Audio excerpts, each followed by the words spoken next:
Welcome to the Engineer Your Success podcast. I'm your host, Dr. James Bryant, here to guide you in designing and living the life where you are winning at work and at home. And I hope that you are having a fantastic week. Before we dive into today's topic, I want to give just a quick shout out to last week's episode. If you hadn't had a chance to listen yet, you're in for a treat. I shared a pretty personal story from my college days that I often don't talk about. And based on the feedback that I've received, many of you enjoyed listening to that story. Please share with a friend. I'll tell you a little bit more about that right now. It's the story was all about a moment when I had to choose between my integrity and a chance at a life changing opportunity. So let me tell you, it was not an easy decision. I was broke, struggling to pay for school, and this was my ticket out, but there was a catch. It's a story about integrity, perseverance, the power of standing by your values, and how sometimes the right choice isn't always the obvious one.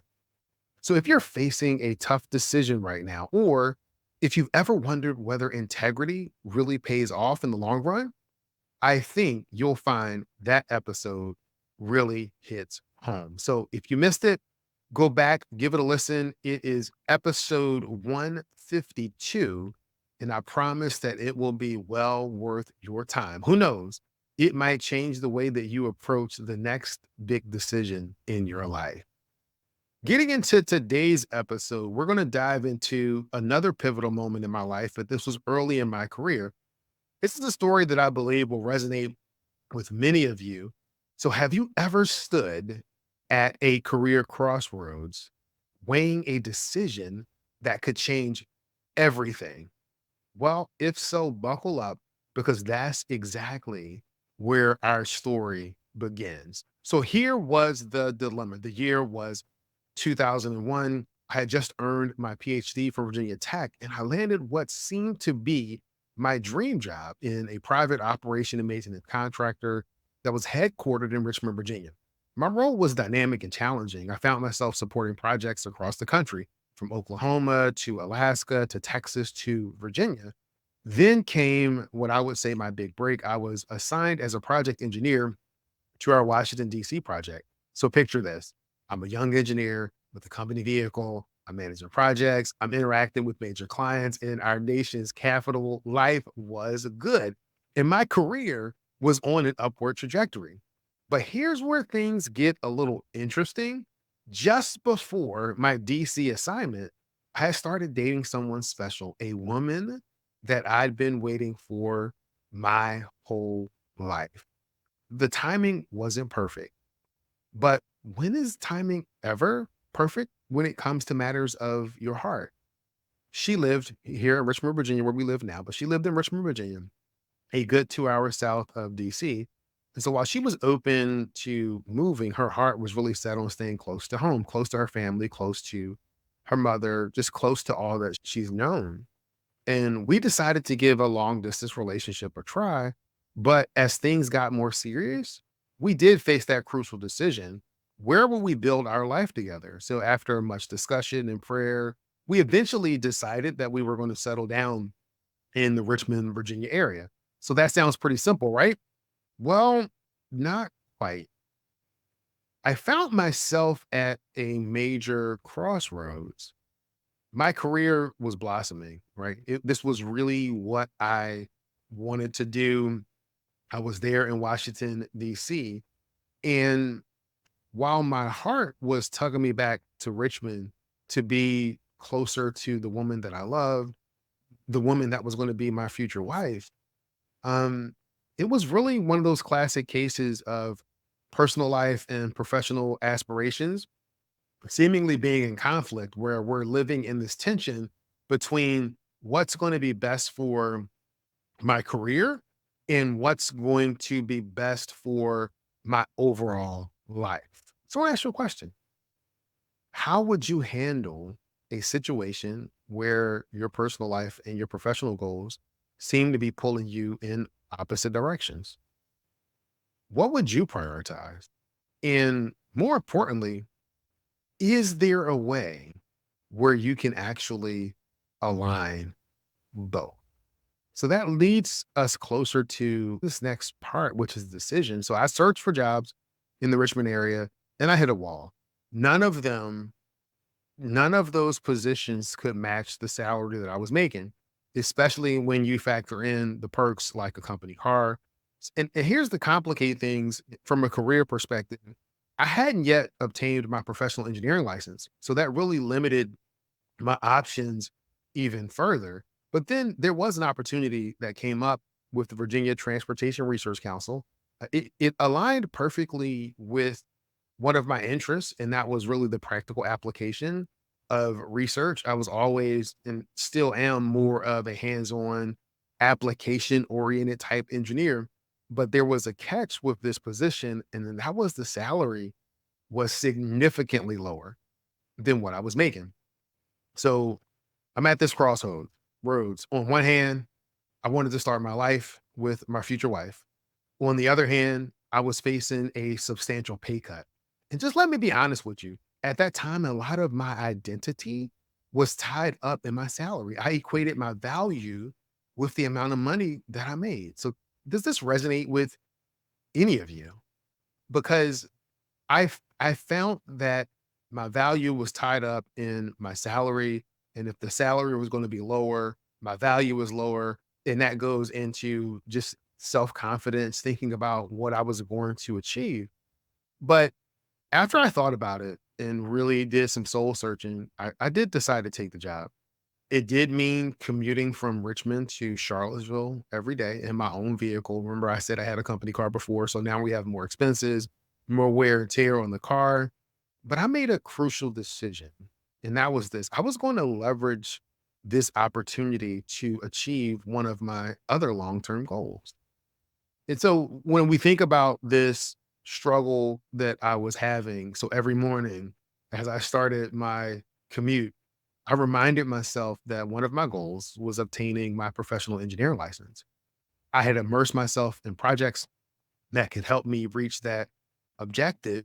And the organization supported me in every way possible to be able to help me reach that goal. But I also got involved in national level research projects, and I was constantly seeking to provide value to everyone in the organization, from the central office to the district offices. I thought it was my role to essentially position myself as a solution from a research perspective to some of the problems that they were facing. And no, it wasn't easy. There were moments of doubts and times when I questioned my decision, newly married. Now I have a thought about my level of value, but I really kept pushing forward and focusing on that bigger picture. So listen, I want you to pause for a moment and think about a time when you've had to struggle through a difficult period in your career. How did you stay motivated? What was it that kept you going? For me, it was the continued thought or ability that I was building up my skills and preparing or laying a foundation for my future success. So I was about a year in this role at the Research Council. And guess what? I passed my professional engineering licensing exam. That was really cool, really excited about that. And the organization had a stand-in policy. I don't know if it was a stand-in policy or an understanding that there would be some type of pay increase when you received your professional engineering license. And so I was in line for an increase based on getting the PE. But there also was a job that opened up in VDOT's central office in the maintenance division. And they, because of the role that I played in looking to provide value throughout the organization, that value was recognized. The efforts of me building up my career and building up my skills to offer service was recognized, where I was strongly encouraged to apply for this position in the maintenance division. Look, I had my newly acquired PE, the experience I've gained over that year. So not only did I get the job, but because it was a change in role and the boost for the PE, it worked out to be about a 20% rate. And listen, here's the best part. The office was like 15 minutes from my house. There was a time where my wife and I were able to commute into work together. So just to continue to strengthen our relationship as well, it was really cool. But that's just like the story doesn't end there. That decision to take that pay cut and focus on the development of my skills, it really laid the foundation for the remainder of my corporate career. Through a series of promotions and strategic moves between organizations, my salary had doubled within 4 years of making that initial decision. It's almost hard to believe looking back, but that moment in choosing a long term growth strategy over a short term gain really set off a chain reaction of opportunities. I went from taking a significant cut to doubling my original salary in just a few years. It's a testament really to the power of strategic planning for your career and the willingness that you have to invest in yourself. This journey really taught me several invaluable lessons, but sometimes what looks like a step backwards is actually a run up to a giant leap forward. By focusing on skill development and positioning myself for growth, I opened up doors that I didn't even know existed. Here are a few takeaways. Number one, sometimes taking a step back can set you up for a massive leap forward. Number two, focus on developing your skills and adding value, even if it means a short term financial sacrifice. Number three, think long term. Your decisions today shape your opportunities for tomorrow. Number four, don't let your salary define your worth or identity. Interestingly, research supports this approach. A study published in the Harvard Business Review found that professionals who made lateral career moves for the sake of personal growth often ended up more satisfied and successful in the long run. So if you're facing a similar crossroad, what I want you to is remember this. It's not always about the immediate payoff. Sometimes it's about positioning yourself for your future success. Here's a challenge for you this week. Take some time this week to reflect on your career goals.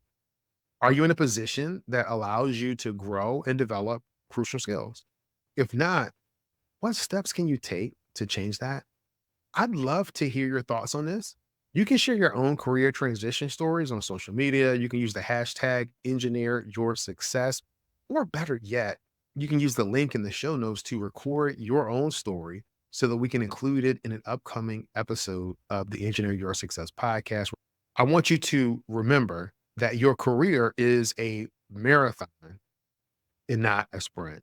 I want you to keep engineering your success so that you can win at work and at home.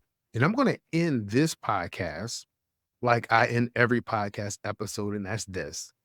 Many people know what to do, fewer people know how to do it. And there is a select group of people that actually follow through and do it. And I want you to be part of that select few. This is Dr. James Bryant, your guide to winning at work and at home. And I want you to be great this week. Thanks.